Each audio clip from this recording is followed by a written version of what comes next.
All right. Welcome back to the show. We're back with our college football recap. Brad decided to come back. I had to do it solo, but that's all right. Like I said, he's out making people skinny for some reason. I don't understand that concept of making people skinny. Well, I got to pay the bills somehow. I just feed them wonder drugs. You So I got won't, your vitamin B today, Steve? Any you of know, them?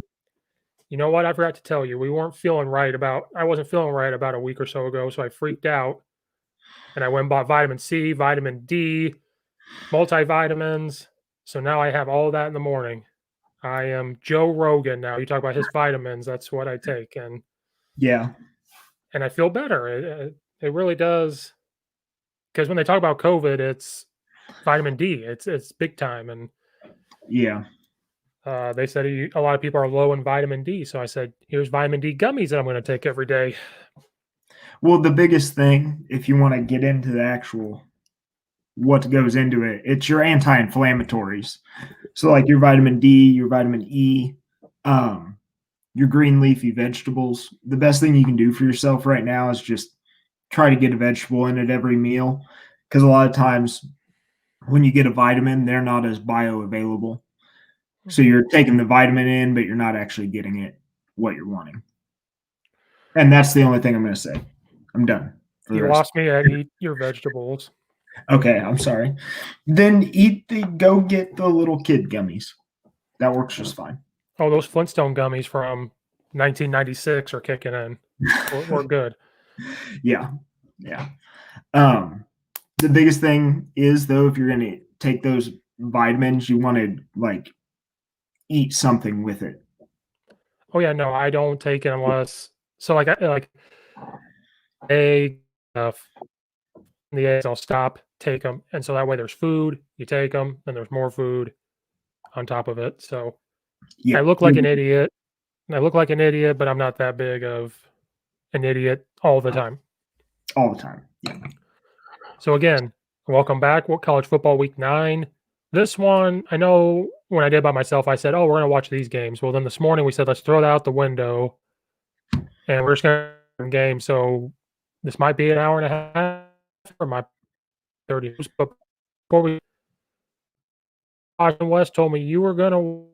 Where are you at? West, you said get on, hop on.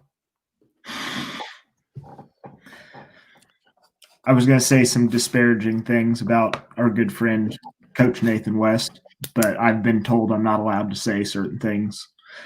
So I just said be nice. This is a child's network. We have to be nice. I don't know. I don't know. Thank God Guy Goodlove isn't going to retire and hand the reins over to somebody that ruined that dynasty over there at Westville. Get on the podcast, you coward.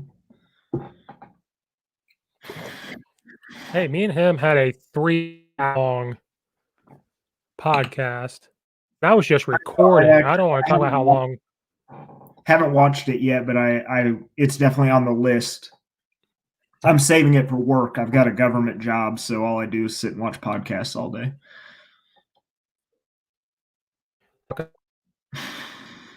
How trucks out how a hot air balloon landed in Oakwood on their practice one day when he was in high school, and Denhart's face when that happened. We talk about name it. We talked about it at some point. So it is a Joe Rogan So it recorded for 2 hours and 58 minutes. I think we talked for an hour and a half before I even hit the record button, and I should have just recorded the whole thing. Just I should have hit record. Yeah. All right. You ready to jump into this? Yeah, so a big hot topic that me and Brad discussed was, well, you missed the first Illinois Sadness minute with Wisconsin last week. That was horrific. I've never seen Wisconsin throw the ball so good. I don't think since Russell Wilson, even maybe. And then their quarterback gets tested positive for COVID. He has 2 straight positive tests. So they said, okay, you sit out for 21 days. And then I think it came out that they had 22 players positive. And then Illinois had some players test positive. I don't know if it was from that game or just from, you know, something else. And I know you got different things to say about me. I hate how that quarterback had to sit. He has to sit for 21 days, where the health departments and the CDCs of the world say, what, 14 days, or unless you get like 2 or 3 negative tests in a row. Yeah.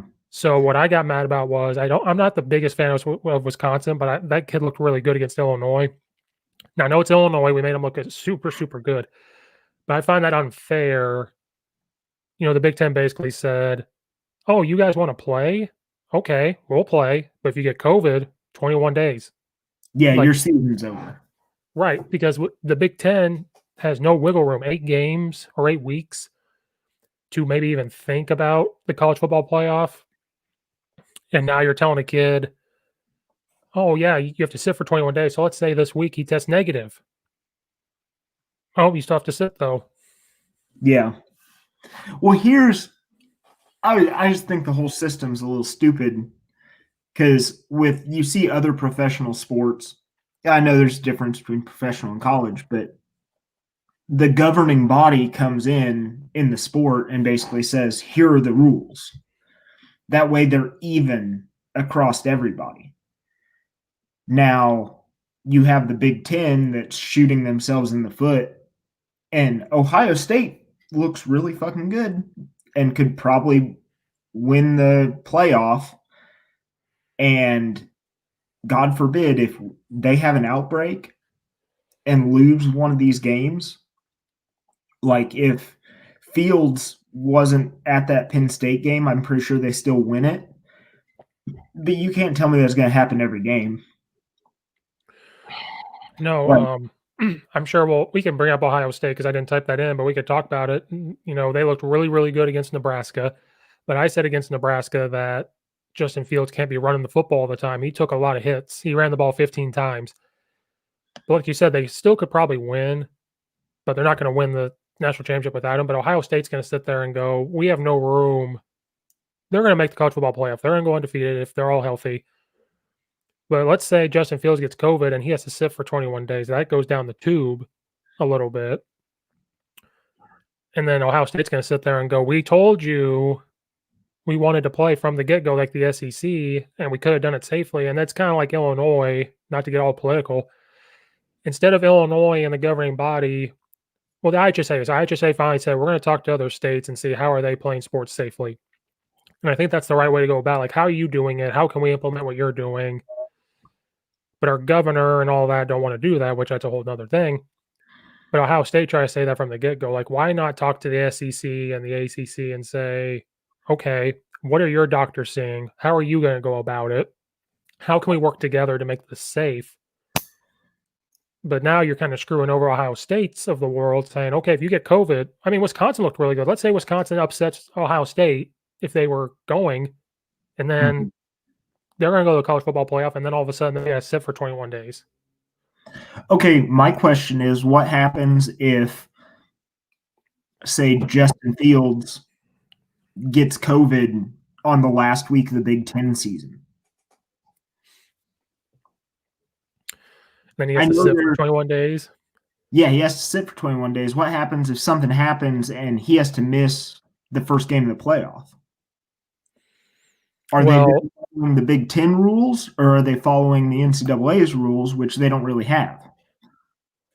Right, that's a good point. Like, once the Big Ten season is over and they move on over to that college football playoff, does the Big Ten's rules come into effect anymore? You're not playing the Big Ten season anymore. You're playing NCAA. But then let's say Ohio State, the last week of the season, they have Justin Fields test positive and 20 players test positive, and they say, okay, we're not going to play. So they end up going 7-0 instead of 8-0 because they just cancel it. Do they get in because they didn't play that game? I think they get in because they're Ohio State. But then you got BYU sitting there. Maybe they're 9-0, and maybe that's the last team to get in. Maybe it's Clemson, Alabama. Let's say somebody else sneaks in. But you got a BYU or you got some one lost. Let's say Texas A&M loses one game, like you were talking about before. Texas A&M. Well, if they're sitting there and BYU gets in, Alabama, Clemson, then you got Ohio State who didn't play the last game. They're 7-0, but you got Texas A&M 9-1, and they only lost to Alabama, and they don't get in. Does Texas A&M sit there and say, we played an all SEC schedule, we played more games, but you're going to let Ohio State in because they're Ohio State? I mean, they played it. Yeah. Yeah. I mean, it's back to like, I feel like we just time traveled back in time to before the playoff existed, where we're like arguing, does 2-loss LSU need to be in the national championship? Which they don't. Yeah. You know, even though they won, it's still like they've set themselves up to be kicked out of the playoff. And the Pac-12 did the same shit. Yeah, because now you got, what if Oregon goes, what are they playing, 6 games? So if Oregon goes 6-0 and they sit there and go, oh, we could make the college football playoff, but Texas A&M is like, oh, wait a minute, hold on a second. We're 9-1. Out of the SEC. The SEC, we're 9-1. Our only loss was to Alabama, who Alabama looks really, really good, even without how do you say his name? Waddle, because he's out for the season, which is unfortunate. But they still look. I know it's Mississippi State, but did you see Mississippi State had like the number 1 defense, and Alabama came in and said, "Oh, you're the number 1 defense. We're the number 1 offense." Like, it's like that meme with Jordan. It's like number 1 defense. And I took that personally. Yeah, I mean, so it's all stupid. I don't get why the Big Ten is. It literally was the Big Ten didn't want to play. They saw everyone else doing it safely, and they said, "Oh, you want to play? Okay, here's what's going to happen." And I understand being safe. So I understand the 14 days or until you get 2 or 3 negative tests within take one for like Nick Saban did. If you do that, I get it. To check and see if it's a false positive or something. Right now, this kid took 2 tests and they're both positive, so that means he has it. But then let's say, because COVID, we still don't know. So let's say he got tested positive Tuesday. He could test today and it could be negative. It doesn't have to be the full 14 days. Then he could start it, and then I don't know. It's unfair. I know they want to be safe, overly cautious, but it's unfair. And like Wisconsin didn't play because they had 22 people test positive. I think Illinois had 15 or 18, but they still played. And it would make more sense for Wisconsin to play because they have something to fight for. Illinois wasn't going to the college football playoff. They're not going anywhere. Yeah. So I don't know. That's a big hot take. We did that for a while. This is a hot take. I don't get it. I don't get well, I do. I know exactly why Wisconsin got to skip a week and Illinois didn't. Because Wisconsin matters to the Big Ten and Illinois doesn't. Like, at the end of the day, Wisconsin is one of our 2 chances for the college football playoff. So they don't want to fuck with that. But they don't give a shit if Illinois on their 4th-string quarterback has to go play Purdue. Right.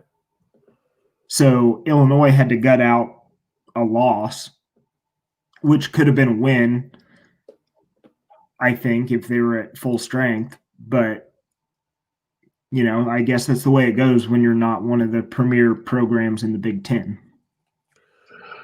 Well, then kind of goes back to this. Illinois have to play because they need the money.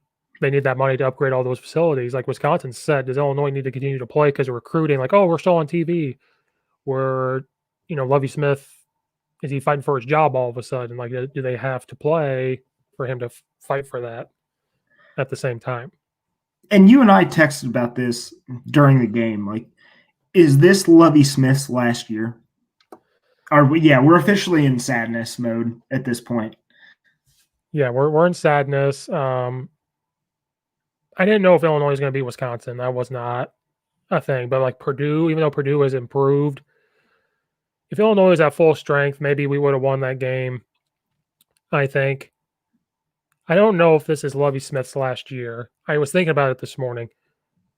Do coaches get passes this year because it's COVID, or is it, oh, okay, you're playing now, we're still paying you, COVID or not, you have to perform well because there's going to be coaches fired after this year. We're going to see it, COVID or Oh, not. Because, like for example, COVID, you're still going to work. If you don't do your job, even though it's COVID, you're going to get fired. Um, I'm sure your dad's going to work and doing stuff. If he doesn't perform, he's going to get fired. So that's where you have to look at it as a normal job. Okay, Lovey, you're still going to work. This is supposed to be a good team, like a decent team, because your recruits are in, they're growing up a little bit. Now you're 0-2. So I thought about it and I kind of said, I think if they do not do something quick, his seat's already a little warm. I think it's going to be the hot seat after this, and then next year he's going to be on a short leash. Is what I think is going to happen. I think he'll still be the yeah. head coach, but then I think he's on a hot seat. I think the thing is, like, Illinois' AD Whitman tends to give guys a lot of rope. Like, he'll give you time to build a program and get it the way you want it. And I think that's like wound up working really well for him in basketball. I mean, it still remains to be seen, I guess, but this, like, I keep waiting for Illinois to do something and like make that next step. And last year was the first year I was like, okay, they're playing like good complementary football. This team is like sound defensively. They're not exciting on offense, but they're like competent, kind of. And now this year, I know yesterday was hard because they were shorthanded and everything, but that offense looked bad. They just looked bad. And the defensive backs look terrible.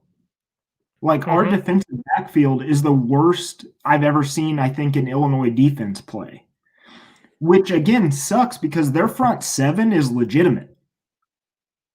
Like, you don't really run the ball on Illinois. Yeah, when I was watching the Wisconsin game on Friday or last Friday, I was like, man, our defensive line doesn't get a lot of pass rush, but when Wisconsin tried to run the ball, we could get off the blocks and tackle. The linebackers could flow. It was pass protect or dropping back into pass coverage. It was all that crap, and it showed again in Purdue. Then we kind of woke up in the fourth quarter. It was like, oh, let's play. And one thing about Illinois, they look like, this is me going overboard, I think. When you watch their corners and safeties for Illinois and they make a play, they're too busy pumping their chest. They're too busy doing this, doing that. And it's like, shut up. You're Illinois. You are 0-2 now. At the time, 0-1. You're losing to Purdue by 20 points. Quit pumping your chest. And the thing about Loving, he never was like this. And I'm not saying a coach needs to be yelling and screaming, but if I was Loving, I would lose it. Be like, shut up and do your job. It seems like Illinois doesn't want to be there. They kept talking about how they wanted to play, but now it looks like they don't want to be there anymore. There's something else on their minds or something else is going on. And I don't want to get too political. I know things are happening in the world that we all need to address sometimes. But at the same time, when you step on the field, you're there to play football. That's your job. I'm sorry to say, college athletes, that's your job for a second. Then the moment it's over, then you go back to what the world is. But for that moment, you're fighting for your scholarship. Those coaches are coaching for their jobs. And if you don't want to play, don't play. Yeah. So they just don't like they want to be there. Besides, the defensive line wants to be there. They're playing. The linebackers are playing. And then I wanted to find out, is Lovie Smith calling the defense? Because if he's not, he might take it back over if it continues. Something needs to happen there. Like, I don't think he's calling plays on defense. No, it looks like he's just kind of advising. Yeah. But this is what happened when he was first hired. He was doing defense at first. And then he kind of handed it over because he wanted to be more hands-on. Then it wasn't working. So then I remember he took it back over and they started to play a little well. When you go back and forth, those kids are like, who do we trust? Who are we going to react to? Well, and if I hire Lovie Smith to be my head coach of my college football team, like, I don't want him to give over play calling. No. Hire that dude to improve your defense. Right. I mean, the only time so it depends on who you are. Coaches, head coaches in college are more like CEOs. They have to make sure everything's flowing. They have to handle a lot. So like Nick Saban does not call defense, but you best believe if it's 4th and 5 or something, he's saying what to do, but he's not calling the defense. He Yeah. has to have his fingerprints all over the place. So if I'm Lovie Smith, you need to make a decision. Call the defense and stick with it. The next year, don't say I'm giving up the defensive play calls. You need to sit there and say I'm to the defensive coordinator, and we're going. If you're going to be hands off, be hands off. And if it's not working, then you fix it. Yeah. And that's why you don't see a lot of head coaches do that stuff. Like Mike Leach calls offense. I know Gus called offense for a while at Auburn and it works, but you don't see a lot of head coaches in college calling plays. They have a say in it. Hmm. But if you're trying to be like a Nick Saban, it's not going to work at Illinois. Like you have to be one or the other. And like I said, I don't know what's going on. I'm not there.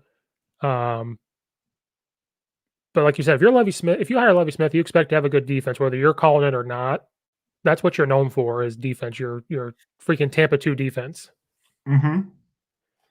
Well, okay. And this is the last thing I'm going to say about Illinois because this is just devolving into something really sad. More sad than I think we wanted it to be. You were talking about recruiting, like they wanted to play because of recruiting. I'm going to get a little fired up here. Why the fuck would you come to Illinois after seeing that? Like, I Right. would Like, almost rather not have them playing at all. You stand a better chance at recruiting a kid to come play there than watching that dumpster fire that they put out for 2 straight weeks. well, right. Like when they hired Lovie Smith, it was his recruiting was I'm Lovie Smith. I know what it takes to get the NFL. Trust me. And it worked for a while. Remember, they had the youngest team, I think, in the nation, or at least Mhm. in the Power Five, and it was his safeties and corners. Well, guess what? They're juniors now, or And they're not something, and they're good. not playing well. Yeah. So you're right. Recruiting wise, this is why should they have played? Should they have decided to take the week off? Because you're right. Recruiting now is like, oh, but guess what? We're going to fall back on. They had what 15 players out or something. I don't know. They had a lot of players out yesterday, so it could fall back on. Oh, we weren't at full strength. But I think that's why you're seeing Illinois finally pump some money out and say we're going to build this facility. We're going to build this facility, and that's why I think once those are done, Lovie Smith's going to be on the hot seat. It's like, okay, we spent this money. I Yeah. know Woodman's going to give him time, but he's giving him time. But now it's going to be like, hey, guess what? State of Illinois is a dumpster fire. COVID hit, it's even more of a dumpster fire. We spent all this money from our donors and our boosters to do this. Now we have to start getting recruits. We have to win, or at least compete. They have to compete and not let this happen. And if not, we're going to have to go find a new head coach. And hopefully Mike Leach shows up. That's what I kind of want, but I don't know. Yeah. Good luck with that. All right. All right, I'm Ben. done being sad. Let's move on. All right, these ones I don't know if we'll go through fast or not. We'll find out. Texas, Oklahoma State. Let me find my thing up here because I got new technology. What, did it go to overtime and Texas won 41-34 against Oklahoma State? Mhm. Again, Texas was down and they had to come back again. I think it was their first win against a top 10 ranked team since like 2010 or something. So Texas finally got that monkey off their back. I don't know. You need to correct me if I'm wrong. Every time Oklahoma State is ranked high, they screw it up at some point. And that's why I've never trusted Oklahoma State. But I was watching the game. They have some athletes. They were making some big plays. And then down the stretch, they stopped being so aggressive. They kind of like were playing not to lose. And the mullet, he looked like he cut his mullet too. Maybe that's why his mullet looked a little That's it. thinner That than it used to. yeah. Here's my thing. Like, I think Texas is a better team physically than Oklahoma State. Hmm. I think they don't have the offense because their offense isn't built like Oklahoma State. But this is the same thing. Like if you have a high powered offense gives you the ability to be sixth in the nation, but it's also probably going to take it away at some point when the wheels fall off. And the wheels didn't really fall off. Sanders threw for 400 yards and 4 touchdowns. But you bring in a team like Texas that's physically just better than you, and then you get down the fourth quarter and Sam Ehlinger starts to run again, which is the only way he's an effective quarterback is if he's legitimately a threat to run, which he only does in the second half for some reason, has his entire career. It was just rough to see because I like Oklahoma State. They're fun to watch. See them drop a game like this to Texas. Yeah, and Oklahoma State turned the ball over 5 times. And that's kind of what did it. Because if you look on paper, and this is why me as a football coach, I love stats, I love paper, I love seeing that stuff. But at the end of the day, it's film. So if you look at the on paper, Texas had 287 total yards. Oklahoma State had 530. So you're looking at it and you're like, oh man, they should win. Oklahoma State had 35 first downs. Texas had 18 first downs. It was turn the ball over. And then kudos to Texas because I can't stand Sam Ehlinger, but bless it, like I don't like the phrase grinding it out, but they did. They just held on. And I think it's Oklahoma State's defense once again. Their offense, I mean, you're scoring 30 some points. You should win.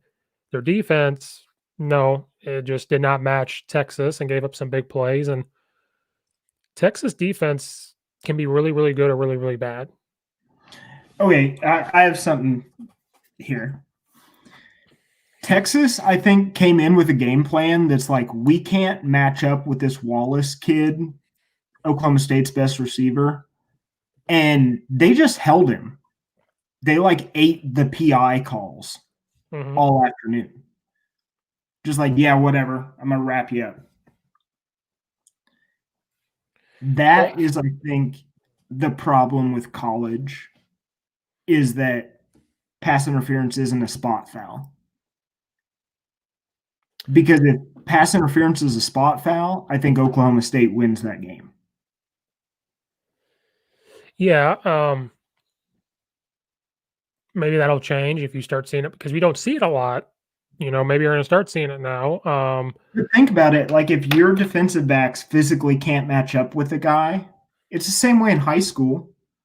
Like, just grab him. I'd rather live to fight another down than let him break off for 80 yards.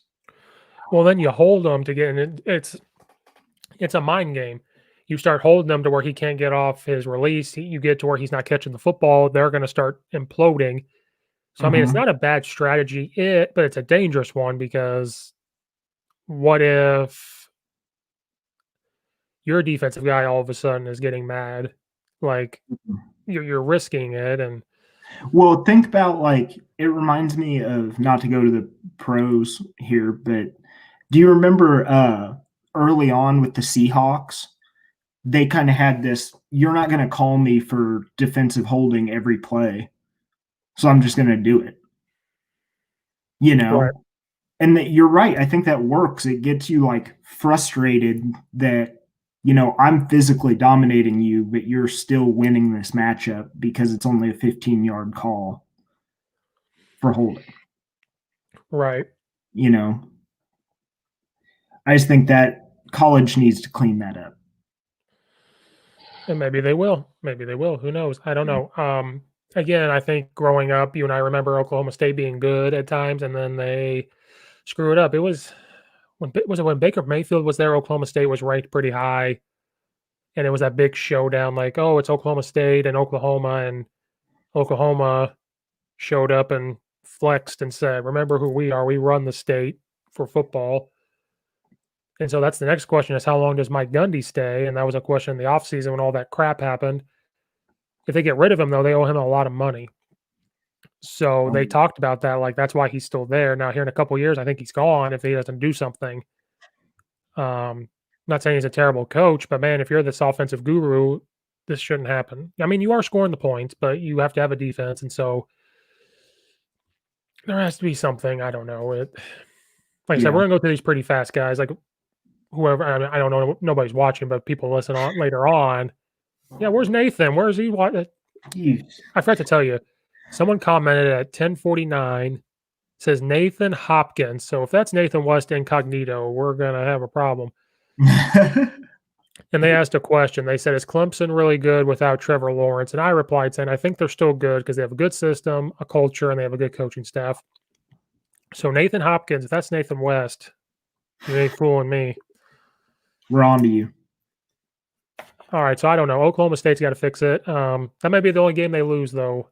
Well, that's play Oklahoma later, don't they? Yes. Yeah. So maybe they lose to Oklahoma. Scored 62 points yesterday. Yeah, that game. I flipped over to that early. I was like, oh, it's probably just before halftime, and they're already hanging a 40 burger on them. And I'm like, nope. I have other That things to watch. that was my kind of thing. All right, then real quick, we just want to talk about Georgia and Kentucky. Georgia only scored 14 points and only gave up 3. So kudos to Kentucky, their defense for controlling Georgia's offense. Um, where's the stats here? I'm kind of glad I didn't watch this one because I think I would have been bored. But that Bennett kid for Georgia, you kept talking, does he play? Does he play? Maybe he doesn't because he was 19 of 13, 131 yards, and 2 interceptions. It was their run game. With this one guy, White, he had 26 carries for 136 yards and 1 touchdown. So I think this was just one of those ball control type of games. Like Kentucky did not want Georgia to get it, and Georgia did not want Kentucky to get it. Okay. Here's the thing. You cannot, in all goodwill, keep Georgia at number 5 after this game, right? Right, I agree. They need a drop. And we've talked about this a couple times now in a couple different weeks. You cannot keep doing the same thing over and over again and expect the results to be different in a big game. Like if you're Georgia, I know your team is built around defense and ball control, but geez, 14 points against a team that you are like so much physically better than. Like think about Wisconsin. Okay. Look at what Wisconsin does to teams that they're physically better than. They hang 50 points on them and throw the ball 4 times. Like, and that the crazy thing is, Georgia has a good quarterback sitting on their bench. And then you're throwing Stetson Bennett out there to throw 2 interceptions in this game. Like, I realize it's a good story and he's only lost 1 game. He hasn't won these games. He's won 1 of them, kind of. The team as a whole is winning these games. He's doing nothing to help you. Well, and then I'm going to play devil's advocate. Is Kentucky actually better than everyone thinks and is able to do this stuff and hang? Or was it Georgia just overlooking Kentucky? I mean, Georgia already had their Super Bowl with Alabama. So are they just kind of going to coast? And hope to sneak back into the playoff? Which I don't think they will. If we'll get to it in a little bit. I mean, if Clemson goes undefeated, they're going to be in. Even if they lose 1 game, they still probably get in. But Clemson loses it. If Clemson's undefeated, Alabama's undefeated, they get in. But then you have to look at what if Georgia and Texas A&M both go 9-1? I'd rather see Texas A&M. I kind of do too, but they both lost to Alabama. So then you have to look at the game and say which one was closer. Well, they both got their butts kicked. Yeah. So do you put both of them in? No. and have it I be think, an SEC Clemson thing, or do you look at BYU that's undefeated and put them in over one of them, or Notre Dame. or Notre Dame? So, If Notre Dame beats hear me out. Clemson, Notre Dame has hell of a lot better chance at winning next week now because Trevor Lawrence is out. An undefeated Notre Dame team should be in. Oh God, I hate myself right now. Should be in above Texas A&M or Georgia.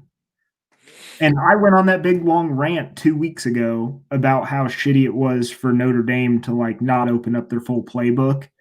and then they did. Yeah, but this is if you're a legit contender, you should be beating the hell out of a 2 and they were 2-3 at the time, I guess, right? 2-3 Kentucky team. Like, But what that's do where you you and I said we would never watch another Notre Dame game, and I flipped over to it yesterday just because I wanted to see if they were opening up their playbook, which they did. They were rolling out, they were throwing, they were doing this, they were doing that. That's you know what? interesting. Let's say Notre Dame loses one game to Clemson. Texas A&M and Georgia are both 9-1, and their loss was to Alabama. Those are equal to Yeah. me. So who do you put in? I think you got to put in one of the. I hate myself so much right now. You got to put in one of the SEC teams because they play a harder schedule. And Yeah, I to guess. them, to me, being a one-loss team in the SEC is a hell of a lot harder than being a one-loss team in the ACC.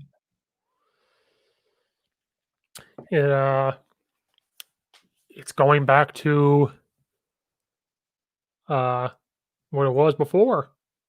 This college football playoff was supposed to fix it, and now we're sitting here right back at it. Having the same stupid arguments we had with the BCS.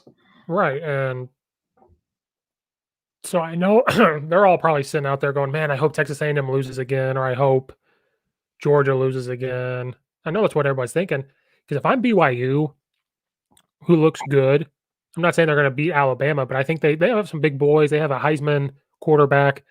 If they go undefeated, and you put in Clemson and Alabama, and BYU sitting there undefeated, and you decide to put in Notre Dame, Georgia, or Notre Dame, Texas A&M, I would be pissed. Like, we just went undefeated. Mm-hmm.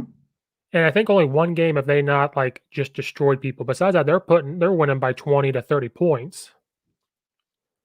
So that's the pressure for BYU, I think, is they have to win the rest of their games by like 30 points to make a point. Like, hey, we deserve a shot to go play Notre Dame or go to play Clemson, who I think Clemson or Alabama would destroy BYU.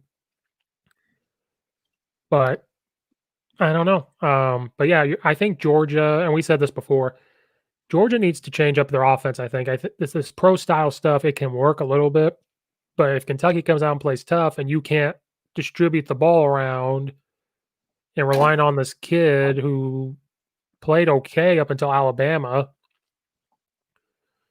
you can't rely on that anymore. Like, I think that's why Alabama switched to the offense they have, because now they're able to run the ball if they want, but they can also open it up and RPO it or deep pass. And they still control the ball.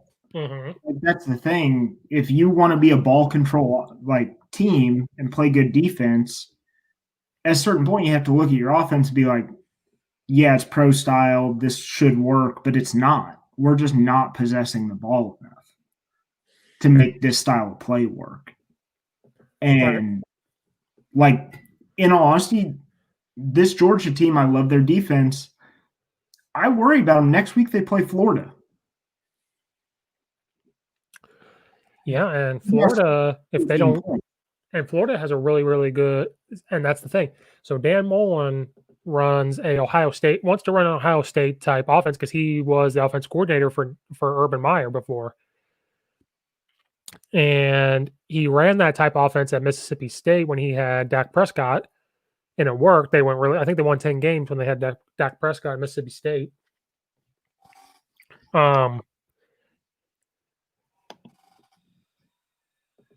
Whoops.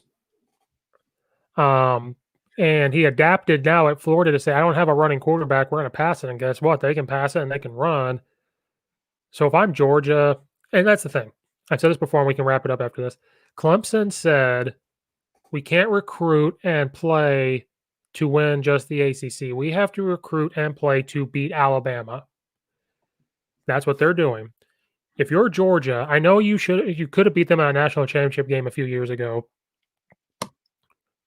But now you have to sit there and go, we have to recruit and play differently to beat Alabama and Clemson, because Clemson looks like an SEC team. If you put them in the SEC, they compete. Absolutely. So I think Kirby Smart needs to sit there and go, okay, our offense works pretty well until we play Alabama or we get to the playoff.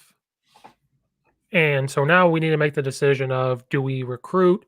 Do we just keep doing what we're doing and expect a different result, which is the definition of insanity, or we change it up? And I think they should change it up. But kudos for Kentucky for just saying, screw it, we're going to come out and play as tough as we can. And they could have won.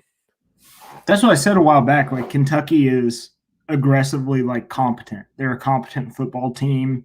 You know what you're going to get with them week in, week out. It's not going to be flashy, but they're going to stay in games, which I think is awesome. I'm happy. Kind of the same way I'm happy about Arkansas. Just to see that turnaround, and their coach got a lot of shine this week about, kind of the job he's done there. But yeah, I think it's pretty impressive to watch Kentucky in some of these big games really hang in there. Yeah, so I don't know. I said Stoops could get fired, but if they keep playing this way, I think he'll keep his job. So next one, we can talk about Clemson and Boston College, and then we can even discuss what's going to happen next week. We have to watch Notre Dame again. But Notre Dame opened up the playbook. They're scoring more points. I think I don't know. They didn't play for a while, so maybe it was. Now they have practice time. Maybe now they're like, okay, we can start doing some stuff, and I don't know. But everybody knows Trevor Lawrence tested positive for COVID, and so he couldn't play. They had to play their freshman quarterback, and Boston College was winning. Were they winning by 18 or 20 at one point?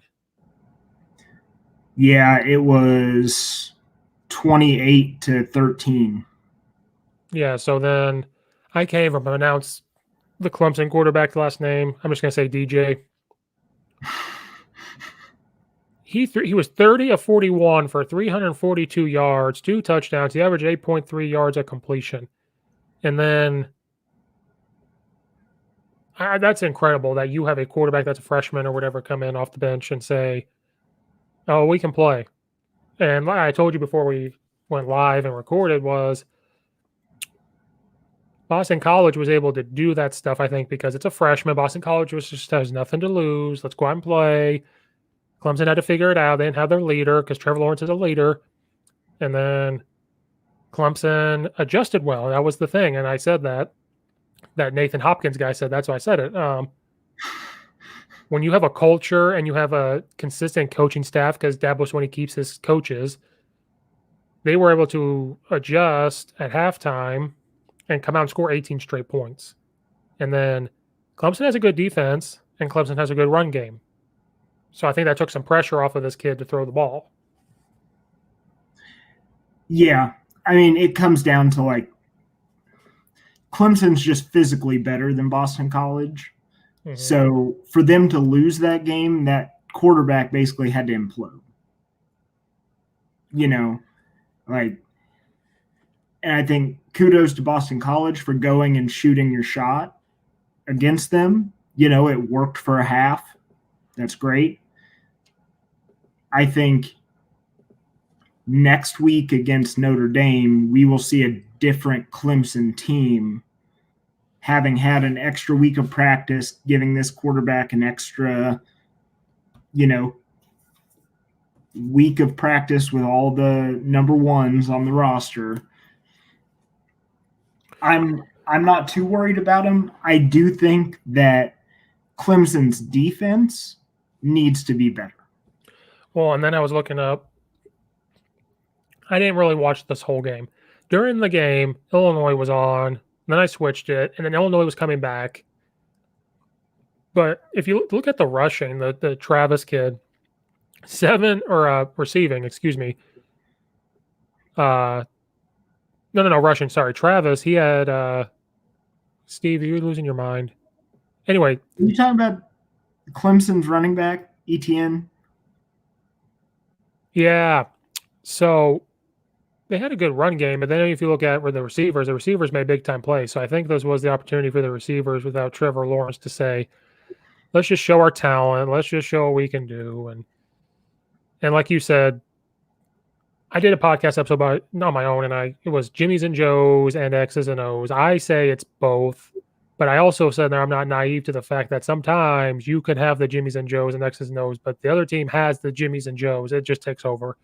Boston College in the first half, they have some good guys, don't get me wrong.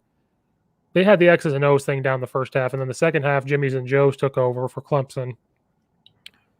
And when you got straight up coaching.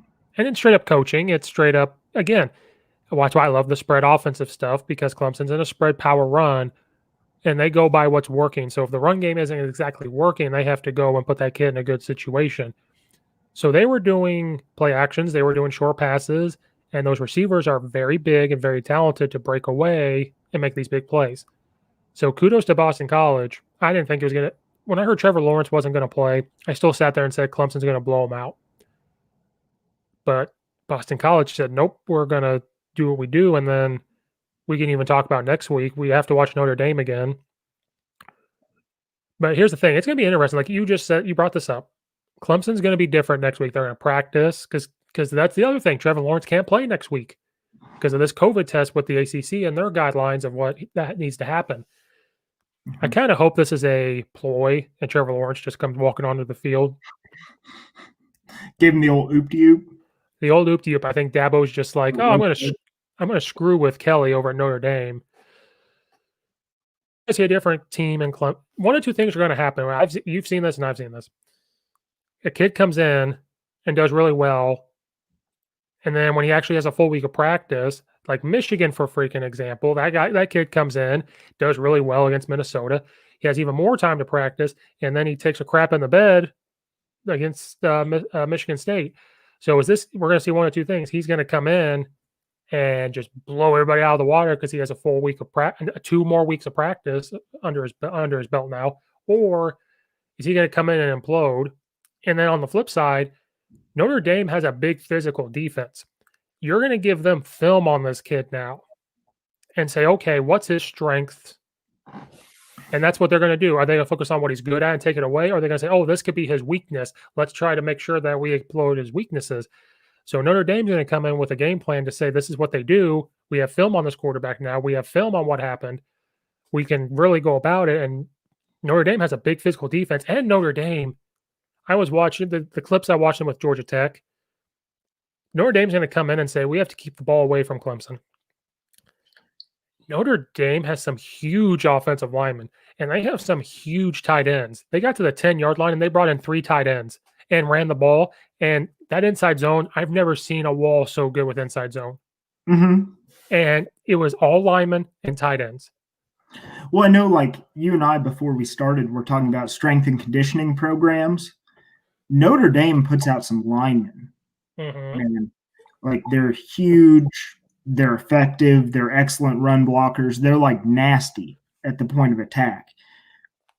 And I realize we're talking about Notre Dame and we're not talking about Clemson right now, but next week, I think you will see Clemson's front seven for the first time this year met by a physical offensive line that can handle them. Right. And it may further expose the rest of that defense. Now, the difference is you brought up Harbaugh, and we're going to talk about Harbaugh here in a second. Like, I trust Dabo Swinney to go in at halftime and make adjustments, where when you see a Harbaugh coach team, it's either his game plan works and they beat someone handedly, or the other team made an adjustment and your game plan isn't working, and Harbaugh does not really make halftime adjustments. Like, I've never seen, even when he was with the 49ers. Like his team's going to come in with a plan and they either stick with it or they fail. Right. And we'll get to them in a second. But and that's the thing. So I think in the first half of this Clemson Notre Dame game, if Notre Dame comes out and plays well, it's going to be close like a Boston College game. And then it's going to come down to, is Kelly going to do halftime adjustments, which he doesn't either. I'm not the biggest fan of Kelly there at Notre Dame. I'm not. Are they going to adjust, or is it Dabo Swinney? And at the end of the day, I trust Dabo Swinney and his staff to adjust more. But if Notre Dame plays keep away, it'll be interesting if they get those tight ends blocking. It's going to be interesting. And then, like you've already brought it up, might as well go on. We're at 50 minutes. We got to keep this thing rolling. This is what happens. Michigan and Michigan State, I did not even want to watch the game. I said, I watched Michigan play Minnesota. I don't know if you caught that game. Michigan looked good. Their defense looked good. I thought they finally did an actual spread offense and spread everybody out. They have this and that going on. I think they found a spread quarterback. Ooh, hold on. We have a comment. Coach West. Coach West is commenting in the house. He said, was Boston College a trap game? Without Lawrence, that effect was multiplied. I think Boston College could have been that trap game, but is it a trap game if Lawrence plays, or was it a trap game because Lawrence wasn't playing? I think it's less of a trap game because Lawrence wasn't there. Like the definition of a trap game to me is like, we're at full strength. This team's not as good as us. We have a big game next week. I think the second they lost Trevor Lawrence, it kind of, in mind, and teams that I've been on, haven't watched football over the years, like if you lose your quarterback, you're more likely to be engaged for that game. So what you're saying is if Trevor Lawrence was playing, it was a trap. Was it a trap game if Lawrence was playing? Like if before we found out he wasn't playing, was it a trap game, or was Notre Dame going to be a trap game? Or is that not even the definition because Notre Dame is good? Yeah, that's the thing. It's got to be like a trap game's the game before you have a big game next week.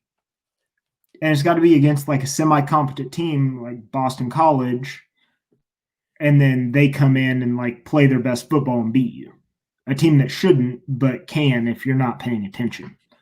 You know. Well, if we want to look at Clemson's schedule, they play Notre Dame, then they have to play Florida State, Pittsburgh, and Virginia Tech.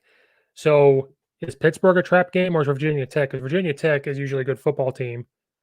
Are those definitions? Because I didn't think Boston College was going to be a trap game because I didn't think Boston College was as good as. I don't know. That's a good question, Nathan. Look what you did, Coach West. Look what you did. I don't know. I don't think anyone in the ACC stands a chance of throwing Clemson off, other than Notre Dame. Like, even though Boston College gave them a run for their money in the first half, like, I still really didn't ever doubt that Clemson was going to win that game. I didn't either. Like, I guess you could say it was a trap game just because, like you said, and probably what Nathan here is alluding to is trap games are those games that you're expected to win right before you play a team that's going to be the game. So we all have that Notre Dame game circled, even before the season. Like, it's going to have to be Notre Dame and Clemson. Nobody's going to challenge. So yes, I guess Boston College was a trap game, and then when Trevor Lawrence wasn't playing, it still has that effect of a trap game because you're Clemson. You have no excuses. If Alabama lost a wide receiver, there is no excuses. They have to go out and score points. So it's not like Illinois losing a good player, like, oh, whatever, Illinois is Illinois. I think we all are no more. I think you, me, and Nathan are no longer Illinois fans after this point. We have to move on. No, I've got it like branded into my soul that I just get to be sad about Illinois athletics for the rest of my life. Hey, Brad, if you become a Nick Saban fan, life is pretty good. Yeah. Hey, no. Look, my Salukis won yesterday or Friday. They did. I talked to the defensive coordinator at Naperville North. He went to Southern and played football. He graduated right before you got there, I think. And he's a huge Southern. You know what's funny though? I talked to him on my podcast. I said, "Hey, I visit Southern a lot," and he goes, "Oh yeah, it's a good place." And I said, Yeah, Solar Bear and Polar Bear. And he looked at me in the eye and he said, "Man, I was there just to play football." And I said, "Really?" And he was like, "We could talk later." Yeah, Coach West said, "Roll Tide and their strength and conditioning coaches. cool. Roll Tide." You know what makes that really easy? When you get the best recruits in the nation. But that's because Nick Saban is the best at what he does. Like I think an impressive like strength and conditioning program is something like Iowa or even Notre Dame to an extent. We were talking about them. Like when you're really good at putting out just huge people, even though you're not getting the same style of recruits. Yeah, so I think Boston College was Clemson's trap game, and I think another one could be Virginia Tech at the end of the year. But then the problem with that is Clemson's rolling by the end of the year. Depends on what Virginia Tech's doing. So, but I think this game's going to be good. I hope it's not going to be good because you and I are going to watch it. Notre Dame's going to run the same play over and over and over again. But it should be a good game if Notre Dame runs the ball with all their, if they stick to what they do, like the Bears need to freaking do, stick to their tight ends and run the freaking ball. If Notre Dame does that, they're going to be okay. So Michigan State, was not even on my radar because Michigan looked really, really good against Minnesota. I thought they found a good quarterback. They wanted a running quarterback. They wanted to run the spread. They want to spread it out, which is fantastic. That's what the Big Ten is. If I see the triple option come to Illinois, I'm definitely never going to be a fan ever again. They'd probably win more football games. Let's not even get me started. I have to get my Bang energy drink out of the fridge in order to have that conversation. So tune into my podcast later because I'm going to go off about Mike Leach and all that. I'm going to be fiery. And that's going to be, you see, I don't even know what I'm talking about anymore. Yeah, are you okay? Are you having a stroke? My blood pressure is extremely high. I need my vitamin D. And you get to watch the Bears lose in primetime tonight. Who's playing? Oh, the Bears and the Saints are playing. Oh, yeah. And then Dallas Cowboys are playing the Philadelphia Eagles for a freaking Sunday night primetime toilet bowl. Yeah. But anyway, this was not even on my radar because of how Michigan State played last week and how Michigan played. I said, this is not even on my radar. And I should have known better because Michigan State shows up to play Michigan. So what does this come down to? Is Jim Harbaugh on the hot seat? I think he's in the same kind of situation that Lovey's in for a different reason. Like, Illinois has a good athletic director that I think will give Lovey time and will forgive this season just because he's Lovey Smith and you want to believe like Lovey did a lot to clean that program up. The same way Harbaugh did when he first got there. Like, do you remember how much of a dumpster fire Michigan was when Harbaugh got there? Mm-hmm. It was just absolute trash because it was Brady Hoke before that, right? Is that the guy who never wore a headset and then would put it on once in a while and it bothered us? No. From Temple. Yeah. And it was the Denard Robinson era. Oh, on the last NCAA game that I never bought. God bless it. Way to bring that up. See, this is such a horrible day. What a horrible freaking day. What a horrible day. No, I think Harbaugh is going to be given a little bit of leeway just because he's like, Michigan has that stupid thing where they're like, we have to hire a Michigan man, like somebody which congratulations, like you're feeding into the same shit over and over again. Like, hey, we believe it's still the 1980s and we're Michigan University and we're going to be the best team in the Big Ten. You're not. You're not even close. It's probably Ohio State, Wisconsin, Penn State, then you. Maybe. You know? And I root for them too. I want Michigan. I want them to beat Ohio State. I want them to be good. Oh, I want somebody to be better than Ohio State. I can't stand Ohio State. Can't stand them. I haven't been able to stand them since Terrell Pryor was there back in the day. Like, but it's annoying to me because you see, it's the same problem I have with Georgia. You just see the exact same Michigan team every year. And you're right, they have a different quarterback. They tried to run a different offense. But it's the problem I have with Jim Harbaugh. Like, I see this happen with coaches where it's like, this is my game plan. We're going to ride or die with this game plan. And I think as a head coach, this is just me. Like, I'm not a coach. You're a coach. Coach West, if you quit being a coward and get on the podcast, you can talk about it. Like, it takes a big man to admit, hey, my game plan's wrong. Like, let's scrap this and move on to the next thing. Well, as a coach, though, like when you go in with a game plan, and I've had this conversation even just about offense, like I'm a spread guy, these wing T guys. When you go into a game, you don't expect your game plan to be wrong. And now there's adjustments. And what I mean by adjustments is offensive line perspective. Okay, we block power. So when you block power, you have to go to the opposite backer. And a tweak to that is, the play side backer is causing problems. That tackle should just go get him. And that's a tweak. That's this.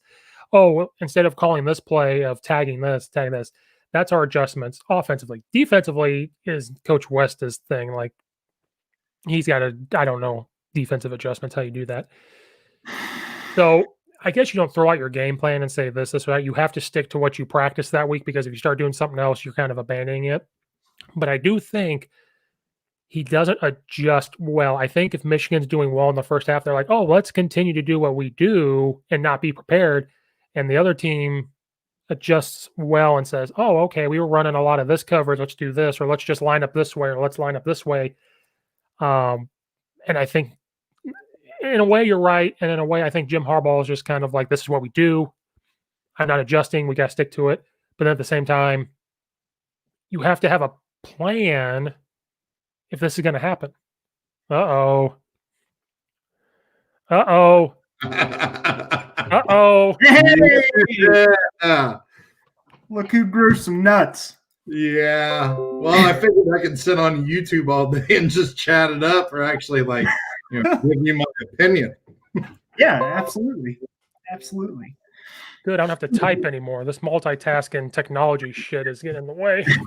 That's what was happening. Steve was having to type back to me, so he looked like he was having a stroke. He wasn't. I was about to say, yeah, Steve's sitting there trying to do two things at once. I see his brain just frying. Because I got this going, OBS going. I got to type. I got to look at my paper. I need to retire.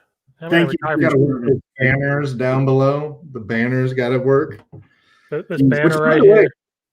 Was there any pre-game craziness with Michigan and Michigan State? Because they kept showing the video of the Michigan guy basically stomping on the Michigan State figurehead last year.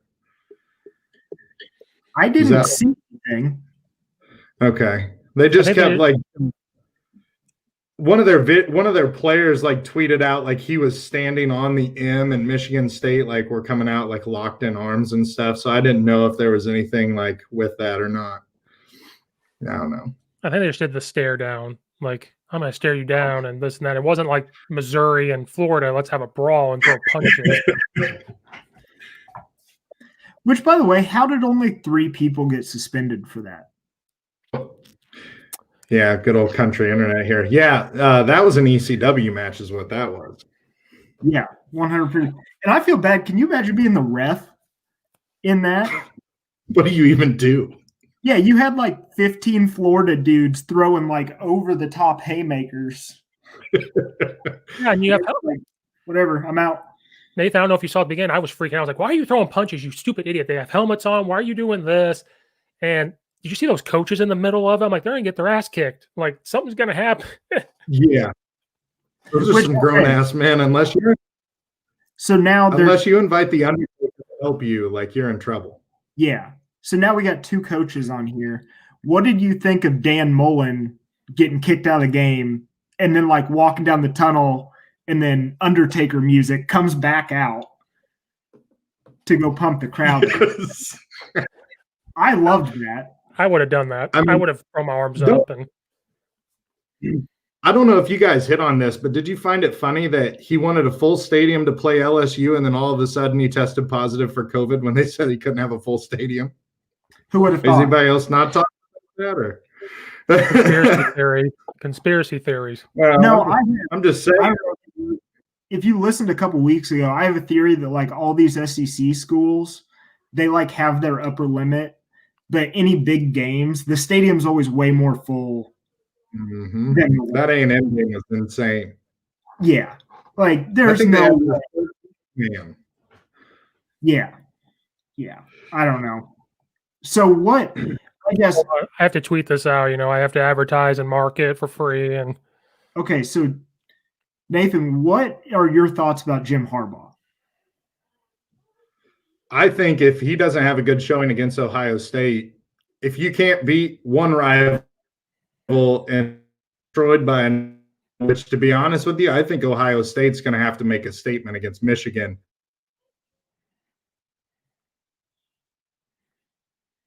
You think Ohio State almost has to pitch a better, yeah, I think they have to pitch a better than perfect game this year to like, because we're only playing 8 games. So if they have one hiccup, they're screwed.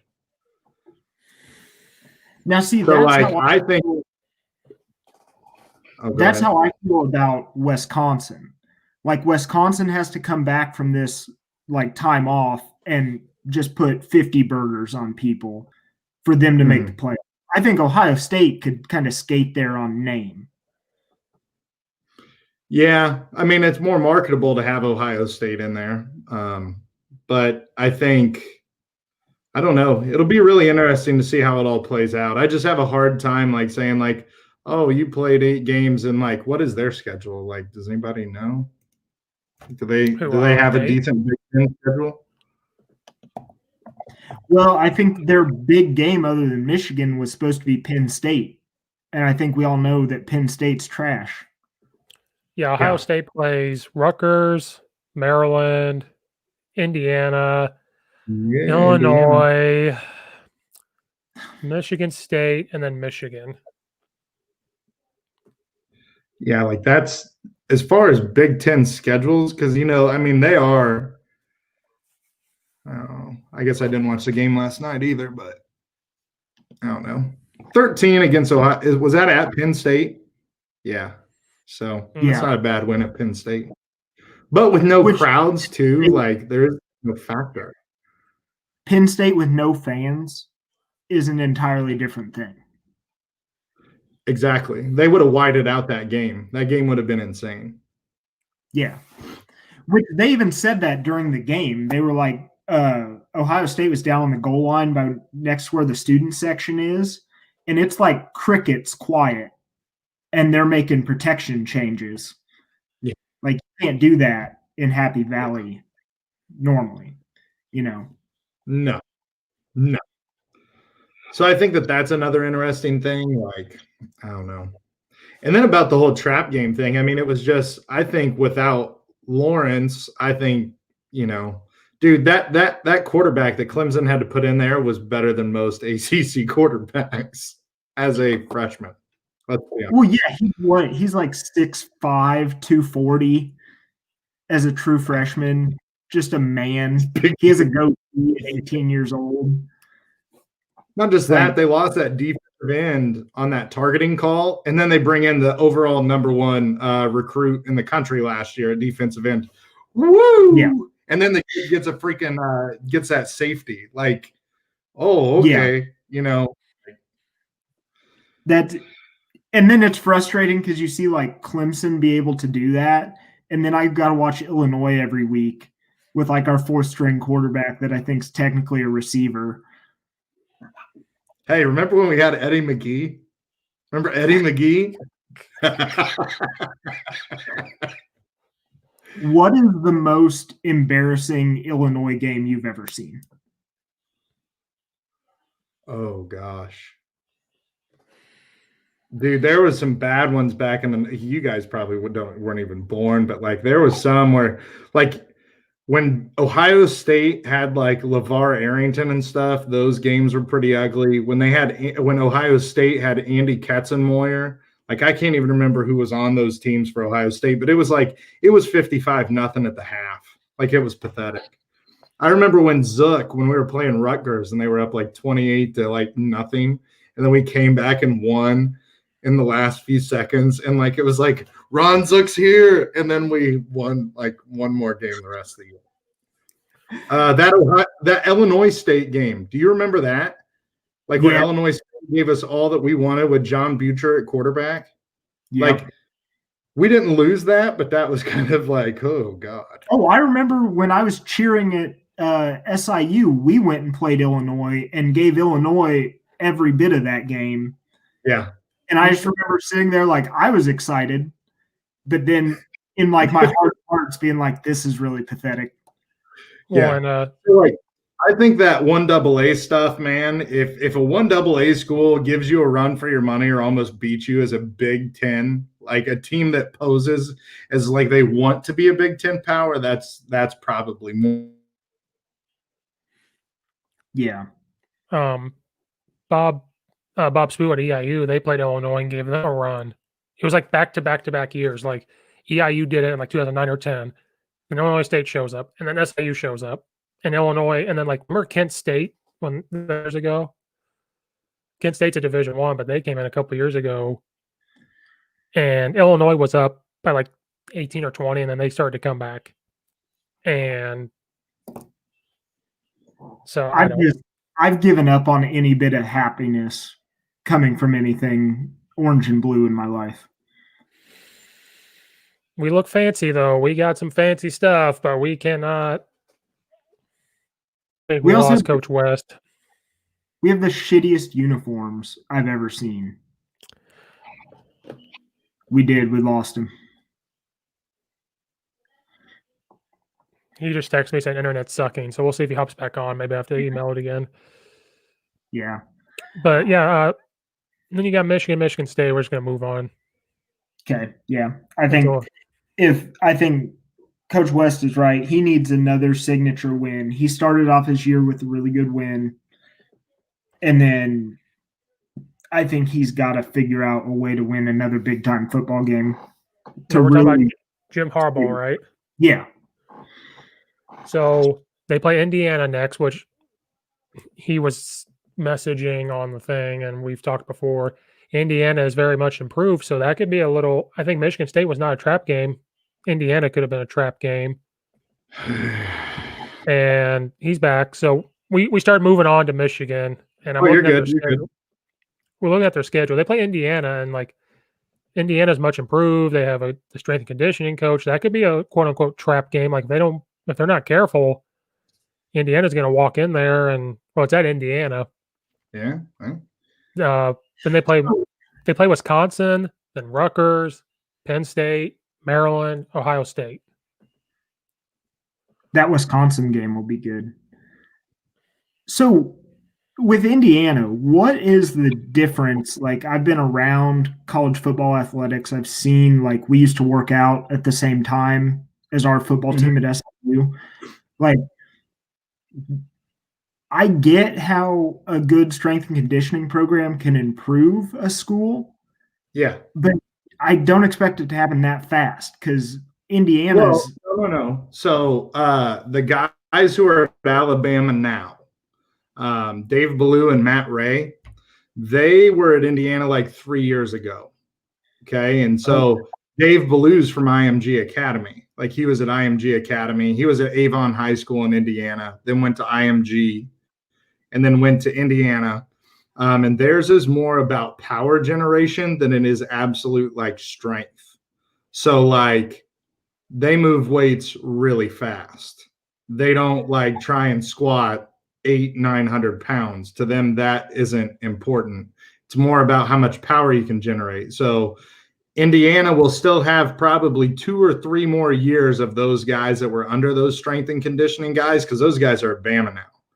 Like they said when they got to Alabama, there was one guy that could generate 2,000 watts of power.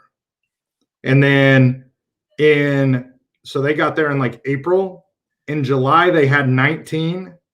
In week 2 of the college football season, they had 40 guys that could generate 2,000 watts of power. So you have elite recruits, you have elite athletes, and now all of a sudden you are training them in a speed-based thing. I think Indiana University, like their players got like a mile of an hour faster when those guys were there on average. That is insane. So we are going to that actually. Like, I don't know if you listen to me and Steve's marathon.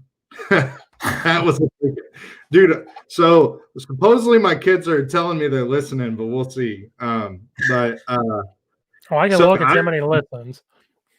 like I'm not trying to whiz off here into Timbuktu, but like at the same time, like that's what we've started doing at Westville. So like we had 4 guys over 19 miles an hour. I've got 5 guys over 21 now. Like Whoa. 19 is about our average. So yeah, And I feel like that's fast for high school. that's and that is on. So a lot of schools, they have like all weather tracks and stuff. Like we're running in our high school parking lot in tennis shoes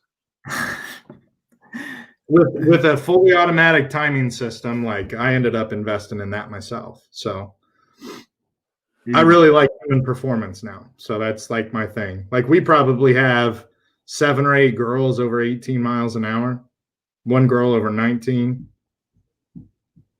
Damn. Yeah, Brad hasn't Yeah. listened to our stuff yet, so he has no idea Oh, what's Yeah, going that on. was going to be my my listening today as I. You're listening today? You mean like for the next week? You might want to break that up. I was gonna listen. I was gonna listen to you guys and then that Joe Rogan podcast with Alex Jones and see which one's the more crazy. We're not even close. Ours was really, honestly, Steve, like I was kind of impressed. So like I listened to it and like the first part, it kind of like drags because we're like talking about like only stuff you would understand if you were from where we're from, like the truck stop war of attrition and all that stuff. But when we got like talking about like program development and stuff, I was like, I almost sound intelligent. Almost sound intelligent. Like still a long way to go, but like it was pretty good. We're Joe Rogan. We just truck stop. Oh, let's talk about this. Let's talk about a hot air balloon coming down onto the field. Let's talk about Denhart's face and this and that. Like it was just. Did Brad, you? was that when you played the hot air balloon, or was that when I was playing? That must have been when I was. Yeah. Did you guys touch on Steve when you were in high school when we played Salt Fork and we had to run 15 laps because somebody left dirty underwear in the showers? Oh, I did not. Oh God. Okay, you want to tell the story really quick? Was that when Coach dirty underwear? Was that when Coach Denhart was yelling about his Mrs. Denhart living in a trailer and this and that? Yeah. So we go out and like you could tell Gary was pissed to start the day, and you know you run that little half lap. Yeah. Yep. The other thing, and as soon as I got there, like took a knee for half a second, and Denhart goes, "My wife got made fun of for living in a trailer. Take a lap." And we're like, "What?" So we go. This is like Tuesday of Salt Fork week, so we were pumped up anyway. I don't even think we stretched yet. I don't think we did anything. So we take a lap, and what did he say? It was like something about sitting at a dinner party. Someone made fun of his wife. Take a lap, and then so we take a lap, and then he goes, "I'm married to a Salt Fork girl. Take a lap," and like we go. And then we get down and like, you know, there were some big boys on that team, like Blake Warren, like don't run. And I remember getting back and like, I'm a freshman, I'm breathing heavy. And then he goes, "Somebody left their shitty ass dirty underwear in the shower last night. Take a lap." And he just take another lap. And we're all looking at each other like, what is going on? That went on for half an hour. Wow. And then and then you need to correct me if I'm wrong. Coach Sanford was our O-line coach, and I think he coached at Catlin or went to Catlin or something. And he was like, "Just because he went to Catlin, take a lap." And I was like, "What is going?" Yeah, what is going on? Like you guys can control that. You can control the underwear, maybe if you're not the last guy in the shower, but like, yeah, what can you? I look at stuff now, like I see like stretch lines. So like Brad, this would blow your mind, and I know you're like into that human performance stuff. Like, what do you actually do now? Like, what is your like thing that you do? Because I know you were kind of into like dietitian stuff there. Like you were doing like study. So that is what you. Yeah. So I got my master's degree in dietetics, and I went in and did clinical work for a year. Mm-hmm. And then went on, and now I work for the VA. I run the food service department there. Right. But I love performance nutrition. It's kind of like my side hobby. So like last year, me and a group of my friends did a Joe Rogan like Sober October, but we did it in March, and we wore those like heart monitor things that give you points for how long you keep your heart rate elevated. Yeah. And for a month straight, I spent 4.5 hour days on an elliptical at 80% max heart rate. Oh my God. Like I would get off the elliptical and my feet would be bloody. And like every day I was sitting at work. Like, so I would sit at work and I had a like 5-gallon tub of peanut butter, and I would just be sitting there scooping peanut butter, and I was losing 3 pounds a week because I just couldn't keep That's my calories. insane. Yeah. And that's what, like, I ended up doing really well, but it's because I had that background in performance nutrition. Like, I don't think I would have been able to do it if I didn't know how to fuel appropriately. Right. So like as far as sports performance, like are you into like that kind of stuff? Yeah. Have you ever heard of RPR? Mm-hmm. You ever done it? No. But See, that's like, it's hard now because I work such weird hours and like I don't have as much time to do the performance stuff myself. You coming back for Thanksgiving? I'm gonna try. I don't know. I've got some people at work that's got to take time off, so I might be stuck down here. Well, I can teach you it. So there's like 3 levels. So like there's level 1, level 2, and then specialty. And so I have all 3 of them, and it's insane. Like absolutely insane. Like people like call me like the wizard and stuff. Yeah. So like we were doing our sprint training. So we do just a RPR warm up. We don't stretch. We don't do anything. We just do RPR and start sprinting. Like that is literally how we go. And so I've had 3 soft tissue injuries, all because the kid reached for the finish line because they were running as fast as they could. But I reset their hamstrings. 2 of them. I didn't know the specialty for the first one. Reset their hamstrings. So, like a bad hamstring, like this one kid couldn't walk. He was literally doubled over. And I said, I think I can help you. It's going to hurt probably, but like, I think I can help you. Got in, agitated his adductor magnus, and holy God, he came back. So that was on a Monday, came back on Wednesday, ran the 3 fastest times he ever had in his life. No shit. That is nuts. So then I had this guy who was subbing at the high school, Mr. Means, and he was talking about how he was going to have to take time off. He's like, he couldn't run. He was having a lot of lower back pain. And so basically what was happening was for his hip flexion, he was using his lower back as opposed to his, lower back as opposed to his glutes. No, hold on. Maybe that's extension.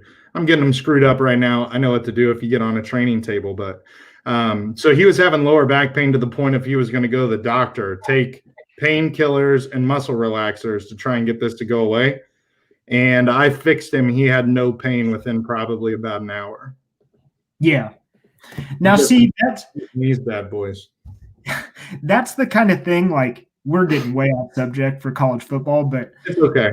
I run into the same thing all the time with sports performance nutrition. Yes.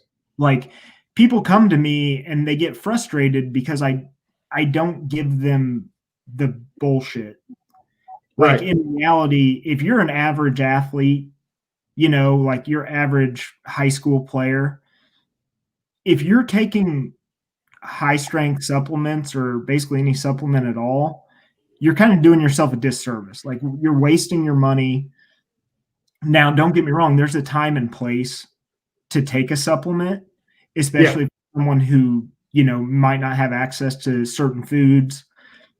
But I've found that it's more like pre-performance, mid-performance, and how you go through your like recovery nutrition that makes the biggest difference.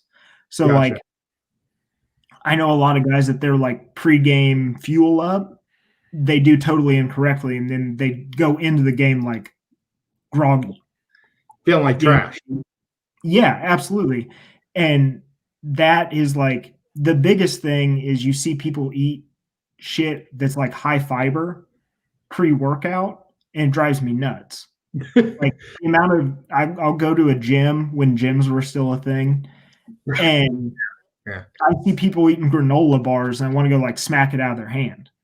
Like as much as we push people away from just pure like sugar supplements, that's really what you're looking for at that point.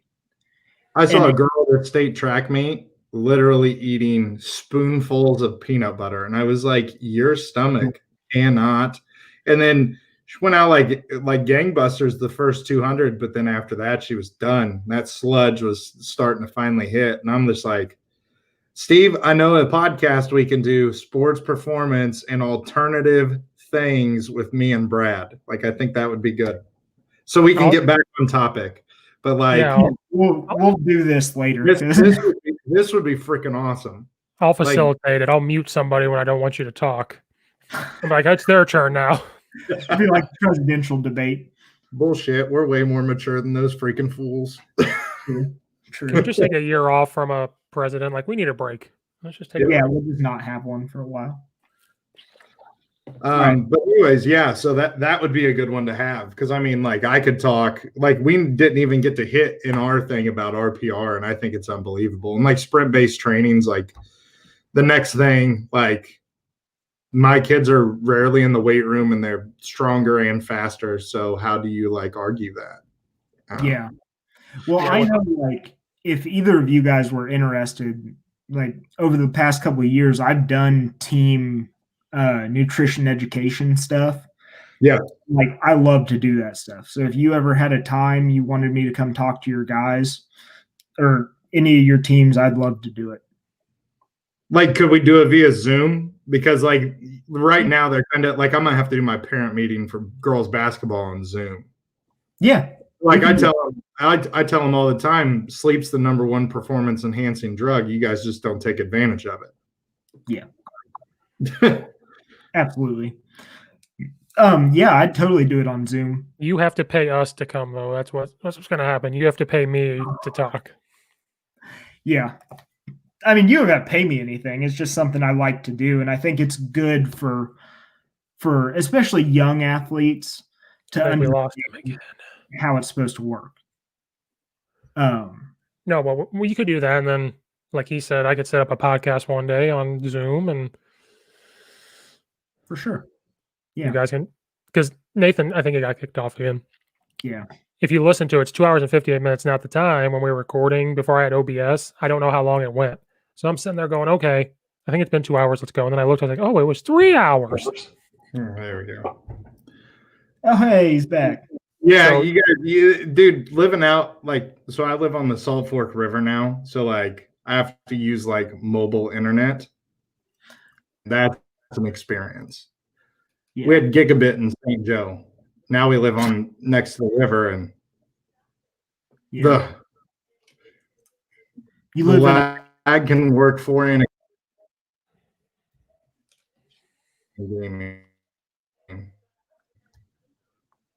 Huh? Can't even hear him. Said you live in a van down by the river? We actually live like 150 feet above the river. Like the river's way down there.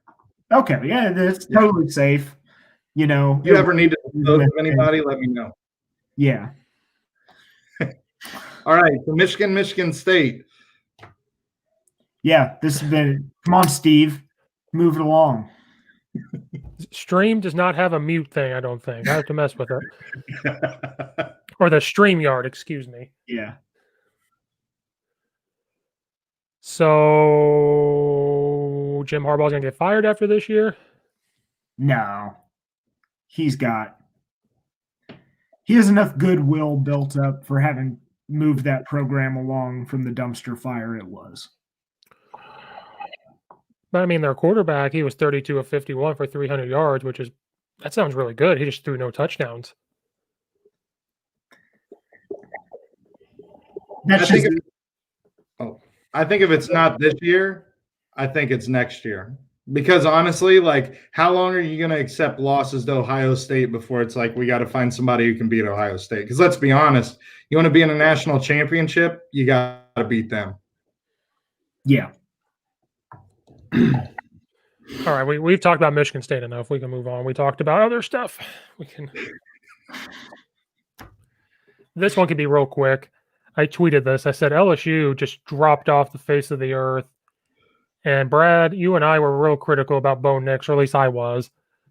And he kind of said, "Screw you, Steve. You're a nobody in Naperville, and I'm going to play." Like, everything I think I've said since we've been doing this podcast has come back to bite me in the ass. Like, I shit all over Ellinger, and then he had like the game of his career in the Red River Shootout. Like, it makes me so sad to see LSU take a step back. Like, Bo Pelini is gone, and he needs to be gone. What he has done to that LSU defense is criminal. And I know they lost a lot, but they, like, the same way watching Penn State, like, LSU just doesn't look like they know what they're doing. and they're trying to do an offense.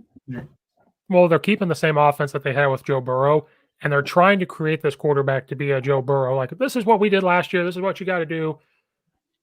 You have an offense. That's why I love the spread. You have an offense now to adapt. You need to adapt to what this quarterback can do instead of forcing them to do what he can't do. So if this kid's going to be a running quarterback, you've got to make it a running style. You can't force him. He had 2 interceptions and they took him out. Like, you can't force him to do things he cannot do. And then again, like I said, like, Ed Ogeron's going to flip and he's going to try to take it over, I think.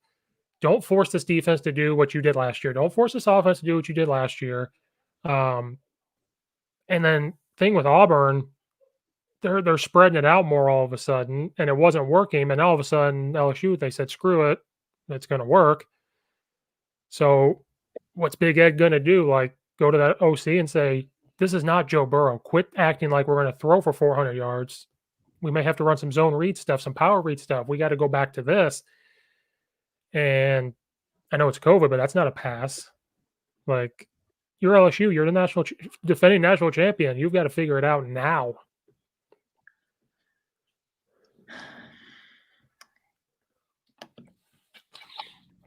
We lose Nathan again. He's there. I was about to say, I almost feel like, no, I'm here. I'm trying to less. I think honestly, like, I'm kind of in the same situation as Steve. You're only as good as like how you can shape your offense to fit your quarterback, right? So, Joe Burrow is, I mean, he's making the Cincinnati Bengals competent. You know what I mean? Like, who can honestly, and he's throwing like 40 plus passes a game in the pros. Very few quarterbacks can do that just coming out of college, to be honest with you. Like, and I don't know. I think they need to get back to the basics and just get back to like where they were. I mean, can you imagine all the receivers they had? They had Beckham, they had Jarvis Landry and all this stuff, and they were literally like an I-run team. Like, that's just what they did. And then it was like all of a sudden they understood that they could throw the ball. And then they win a national championship. And it's like, well, we got to continue doing that. But if you don't have the personnel to do that, maybe they need to go back to what they knew rather than, you know, and stripping down the defense to, I don't know what's not clicking, but you can't have this kind of a showing after a national championship game. Like, this happens in 2A high school football, not in college. Like, yeah. You lose a big group and it's like, oh, it's going to be long. And yeah, you can't have that if you want to be at LSU for long. And I love Ed Ogeron. I think he's awesome, but he's just struggling right now. They're struggling. Which actually, his book just came out. Steve, I know you like to read those a lot. I just ordered it the other day. I'm waiting for it to come in. I'm going to read it because I like you. I love Coach O. I think it's awesome. I like seeing people like this was my dream job, and I got it and succeeded. You know, but I think it comes back to that like you don't have the same personnel you had last year, and you would almost be better off if, like you said, you would have went right back to that power I run the football game that you had before. Well, you don't need to go. Here's what I'm not a fan of is let's just change our offense and go back to power I. No, stay the spread, but like be a power run spread team. You can do all that. Yeah. Like they almost need to go to what Gus was running in 2013 and Auburn. Like go to something like that this year. Like, okay, we're gonna keep the same terminology. We're gonna have some of this stuff, but we're gonna run the ball. We're gonna trap. We're gonna buck sweep. We're gonna do all that and just stick to this. Keep the ball away from the other team. And like you said, Bo Pelini did not do well as a head coach in Nebraska. So what makes us think that's going to be different as a DC? You know, they just keep recycling these guys, and the definition of insanity is doing the same thing over and over and getting the same, or try to get a different result. And so I think LSU just needs to kind of look themselves in the mirror and say, this isn't working. What do we do? How do we work to this kid's strength? How do we do this? And take one in the chin this year and just come back and say, well, we'll be better next year. And they're trying to compare him to Nick Saban. Goes through this every other year, if not every year. But they adapt. Nick Saban's finally adapting the offenses to what they can do, and they're might win the national championship this year. I mean, Big Ed's gonna have to look at that and say, I got to do that. Yeah, yeah. Well, that's the difference between being a one and doneer and a dynasty almost. I mean, Alabama, are they ever not in the college football playoff conversation or the national championship conversation? Yeah, they have been for what, 2 decades now, which is crazy. But I think you were talking about sticking with the spread and using power run concepts in there. Like, and this is just me, and I'm not a coach, so obviously I don't know as much, but I feel like a spread run-based attack is just not as effective if your quarterback's not a true run threat. I mean, yes and no. You can add an H-back and a tight end in there as an extra blocker and just do it, even like Notre Dame's doing. They put 3 tight ends in there and say, screw it, we're just going to hand the ball off and run. Yeah, but their quarterback's also a run threat. But it doesn't matter. Like, Auburn does it every year. Alabama does it every year. They don't have a running quarterback, but they run the ball. They say, we're going to put a tight end in, an H-back. We're going to eye candy it with some wide receiver motions because LSU's got some decent wide receivers. Why not motion them and do some jet sweep stuff and then just keep handing the ball off? And once in a while, if LSU's quarterback gets a 5-yard run, you do it every so often. It's on film. Like, I talked to a coach on my podcast. He said, get weird. Why doesn't LSU just get weird and say, let's put in some funky formations once or twice? It's on film. They have to look at it and just add some tight ends, some H-backs, put an extra lineman in there, for God's sake. Go unbalanced and just run the ball and do some quick RPO play actions and short passes. Like I say about Mitchell Trubisky, that's what they did for the Bears. That's what they should have done was RPO, quick play actions, get them outside the pocket. Don't do this Joe Burrow stuff that's not going to work. Yeah. Like you could still run the ball out of a power or go pistol. I don't care. Line up in a pistol and run the ball. Like you can do all that out of a spread. Don't switch it automatically and go back to this I formation that you're just giving up on. And like I was more talking about like the identity of the run game. Like, like that, because like we run gun and we run the ball probably 65-70% of the time. You know what I mean? So like you can most definitely run. You can do some tackle over stuff like Steve's talking about. You can motion that guy, have the last guy like line up at the tackle spot, and he's all this like a buck sweep, like a shotgun wing T kind of thing. It works. And that would help you most definitely. If you slap a tight end and an H-back in there, keep a couple receivers and use some motion to keep people honest, like it gets real interesting real quick. Yeah, Brad, you need to research that. No, okay. So we were talking about kind of Illinois running what looked like wingbacks in the spread way earlier on in this podcast. I seen the coolest play I think I've ever seen out of one of those formations.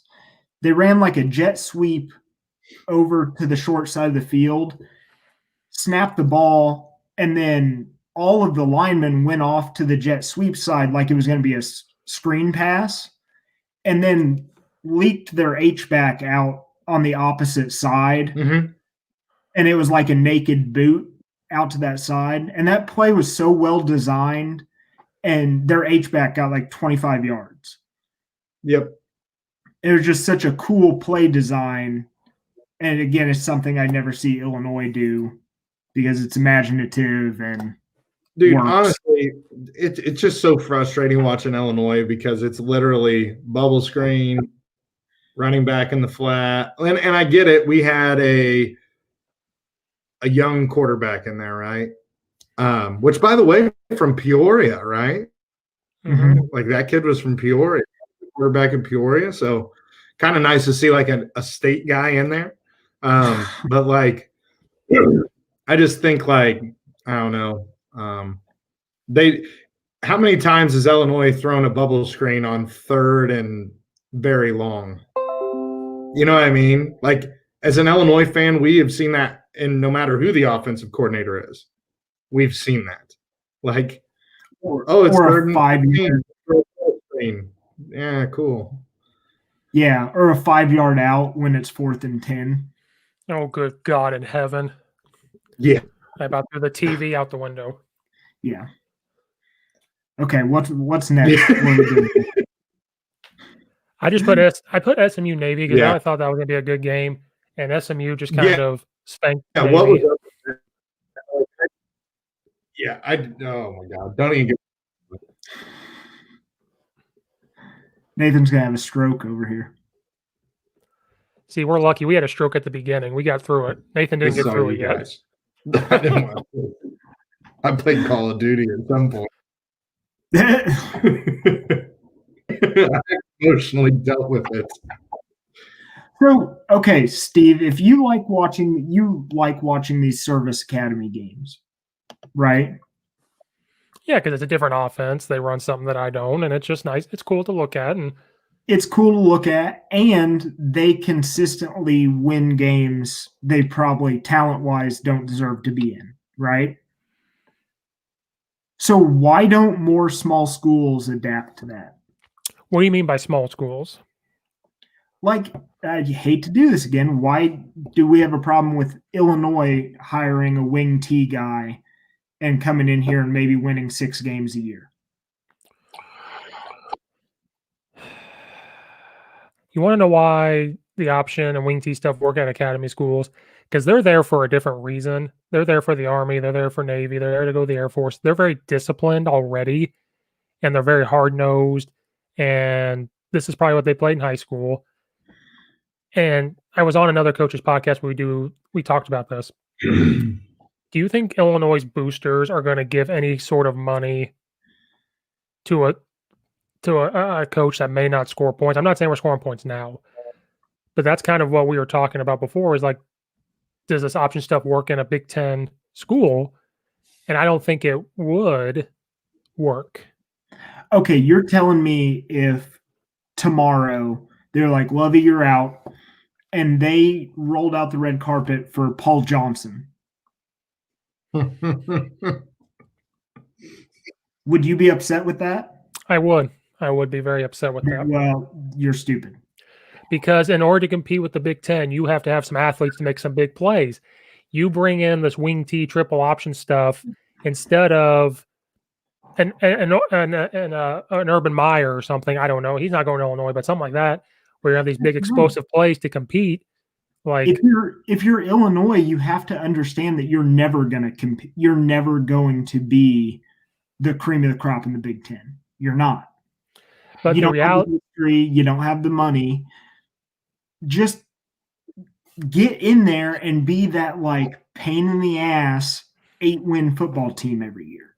But are you going to get the recruits? See, here's the problem Well, now. I'm not saying Illinois is getting recruits now. But that's the thing. You don't need the recruits if you play that style of football. But now here's my next question for you. This is I'm going completely overboard.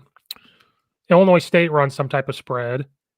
If you are on the fence, like I could go to Illinois, but they're going to run this offense, or I'm a quarterback, I'm going to get hit a lot, or I'm not going to get the ball as a wide receiver. I'd rather go to Illinois State and maybe compete for a championship there and still go to the NFL because they run a spread, or go up to Northwestern right up the road, or go to Purdue right across the state lines and say they run this offense for me.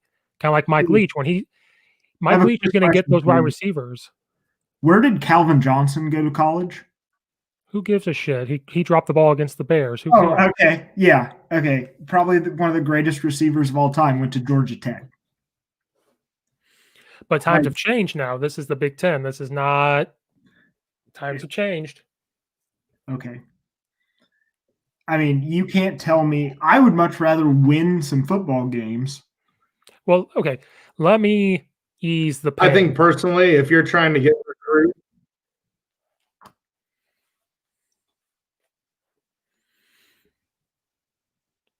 go ahead, Coach West. Lovey's getting fired. Like, I don't know.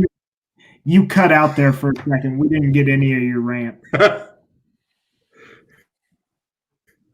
Oh, you can't hear me? Oh, can you hear me? Yes? Yeah. No? We can hear you now. You can't hear me? Oh, okay. But my thing is you're Illinois, so you're never going to get the best recruits. The best linemen are going to go to Iowa. The best skills guys are going to go to Notre Dame. If they're from a private school, they're going to Notre Dame. Wisconsin will poach a couple guys. Michigan, if they're good enough, look at like East St. Louis. Like they had some great guys. Didn't get any of them. You know, Underwood's figuring it out. Lovey's not so much. Yeah. So that's what I'm saying. Like you're talking about moving. Did I go through? Oh, yeah. Okay. Yeah. So you're talking about moving your game plan and adapting to what you have. Like Lovey's in year, 4 now? Year 4? It's been longer than that, hasn't it? He still Lovey's longer than that. Lovey's like Lovey 5 or still 6. has not had a recruiting class that broke the top 60. Or even the top 8 in the Big Ten. Yeah. So move and do something that like allows you to compete when you don't have the athletes. Well, can I ease the pain a little bit? Yes. I'm all for a Gus Malzahn like offense from 2013 coming in where we're going to do wing T concepts from a pistol type where it's not exactly your under center triple option. It's we're going to come in, we're going to run the ball, we're just going to do this and do that. I'm all for something like that.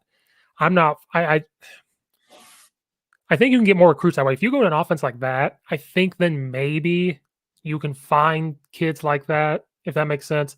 You start bringing in an Army thing, like if Monken goes there, are you going to be able to get recruits like that? Or are they going to say, let's go here instead, like they're on the fence?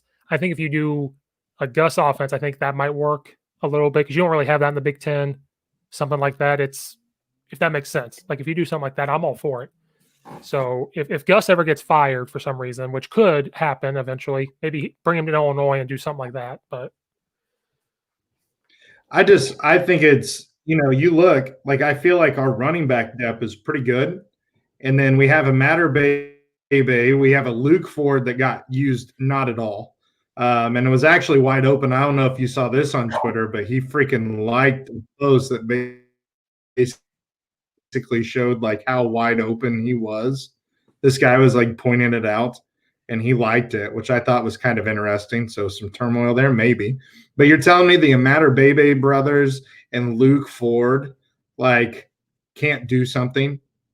Like that's 3 receivers. That's about the only thing we got. And I feel like our running back depth's a little bit better because when you're throwing bubble screens and all that kind of stuff, like you have to have elite athletes, and we don't have elite athletes. We don't have an Alabama guy that can literally make a cornerback just spin in a total circle and get torched. Like, we're probably more of a play action, run the ball, and then hit the big one. You know what I'm saying? Because Matter Bebe can win one-on-ones, but how often do you give him the ball? Not enough. They tried. They tried. You know, there's a difference between targets and them throwing him in his direction and actually having a catchable ball too. So we need to do a college football recap podcast, a nutrition sports enhancement podcast, and an Illinois podcast right after that. Yes. I would be fine with just we don't do as much of the college football recap, and this just becomes a shit all over Illinois podcast for 2 hours. Just a German crap video like Cartman's mom was on. Yeah, exactly. Yeah. No, I think it's hard. That's like my team, and I think it's our team as a whole. And like I've spent my whole life watching that. And we could even continue it into basketball because I'm sure they're going to let me down. Buddy, they're going to roll into some preseason competition where we're going to find out real quick if we are playing at Duke. Yeah, imagine that. Yeah, thanks a lot. Well, we get Duke and Baylor, right? Like right off the bat. Yeah. Yeah, we're going to find out real quick. Luckily, though, it's a very senior laden team, and you have a lot more depth this year.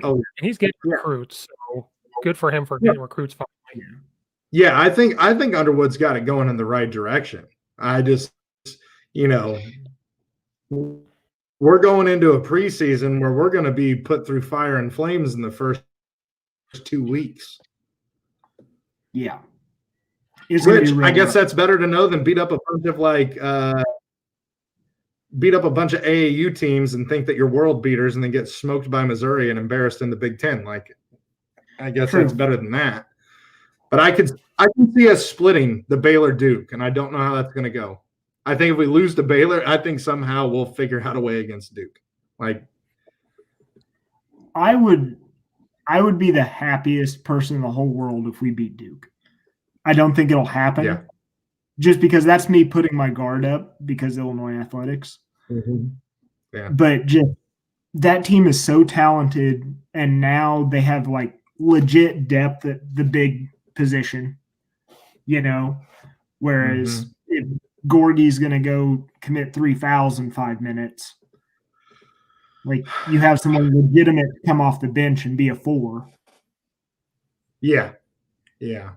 And I think that's a big thing is dude, Io's a closer. I was at the Michigan State game when he went down.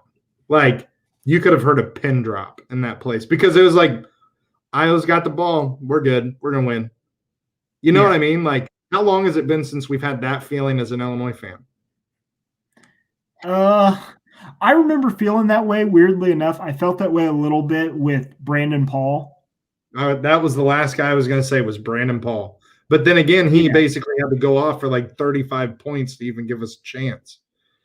Yeah, because that was the Mike Tisdale was on that team. This whole hunchback Mike Tisdale. Yeah. Who works at the Shields in Springfield now? That's what he does. Does he really? I think so. Oh God. I loved that team though. There was something fun about that team. I liked them, but it was just you weren't going anywhere. You were running on a treadmill. Yeah. Which is how this podcast feels, actually. We've made no progress. We're giving Joe hour Rogan and 54 minutes. You invite me in. Yeah, I make everything over 2 hours. So that's just how it works. Yeah, absolutely. But you don't even know how many messages I would have sent over YouTube Live over all of this. Well, I don't think we're doing some of them. So do we want to talk about next week's games? Yeah, because I'm going to do my own podcast episode on Mike Leach and go off. So we don't even have to talk about that one. I'll do my own privately with my thoughts. You guys can check on me later to make sure I'm You're okay. gonna burn some candles. You're gonna burn some candles. Have maybe a water fountain in the back. Just Well, that's why I had to wear That this. way- I had to wear this for Mike Leach back in the day. yes. I'll do a wellness check for you later today. I have to get it done before the Bears game because that's going to be. So you can just feel worse. Why is it that every team I like has a shitty offensive play caller? Nick Foles is pretty good when he calls it. Yeah, dude, Nick Foles is the best play caller we got. Let's be honest here. When we go no huddle, like it's literally just all the way down the field. And then Nagy goes, no, you need to huddle up. And then I'm going to take out Jimmy Graham because we're giving him $8 million for I don't know what. Like our best red zone target. We're going to take him out of the game. And then we're going to throw it, which the Looney or Mooney kid or whatever, he's been doing great considering he's a 5th rounder. But that's not the guy I'm going to in the red zone. And the fact that we didn't even give Jimmy Graham one target in the red zone, that's frustrating. And giving Cole Kmet like 2 targets a game. Yeah. He looked like a stud. Yeah. Yeah. It cost me money. Jimmy Graham, I had him scoring a touchdown. Freaking Bears costing me. Dude, I went off in DraftKings last week. I got 208 points. Freaking Tyler Lockett, baby. Oh, really? Yeah. That dude's a stud, and he looks like he weighs about 120 pounds. Yeah, he's like a Golden Tate-ish, like wide receiver. Golden Tate minus 50 pounds. Yeah, because he's pretty thick, but yeah. All right, Steve, what are the games we're doing for next week? So what, you want to watch Michigan, Indiana, because that's a big trap for Michigan. If they don't win, it's over. We have to watch Illinois, Minnesota, I guess. Row the boat. Great coach. Why can't Illinois hire that dude? Who? You know what? I said this a long time ago. Actually, when they hired Lovey, PJ Fleck got hired by Minnesota. And I thought, Lovey is a safe pick. I get it. He's a name for a program that's a dumpster fire. But if you want to, Lovey, we're just going to sit right here. PJ Fleck's ceiling's a little bit higher because he gets the team fired up. You know what I'm saying? I don't think a little bit higher. I think PJ Fleck, legitimately, brings some passion into your football team. But the other thing is would PJ Fleck leave if he had too much success? Can we stop for a second so I can tell you who just commented on our video? Who? Jacob McLaughlin just commented on our YouTube. Hey, we're getting more views. Yeah. You agree to it, you get another viewer. He asked, does no one remember Rodney Alexander? I should. I'm asking you two. Rodney Alexander. I would have to Google that. Okay. I'm looking it up right now. I remember John Alexander. Damn it, Jacob.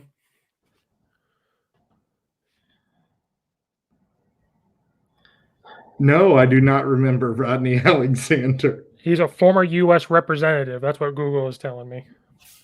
Here we go. Rodney Alexander, 2007, 2008, University of Illinois. Basketball player. Oh, I found him. Yep. I don't remember him at all. How do I not remember him at all? Because he was a junior. He started 15 times. What? In 07, 08? What the hell? And playing Ohio State, he scored 20 points and grabbing 11 rebounds. What? Rodney Alexander. See, that just shows you where Illinois basketball was at. We had guys who literally played 1 year of JUCO, 1 year, his junior year of U of I basketball, and he was done. How do I not remember? Because at that point, 07, 08, I was so into Illinois basketball. Rodney. Leave it to McLaughlin. He had to go Google the most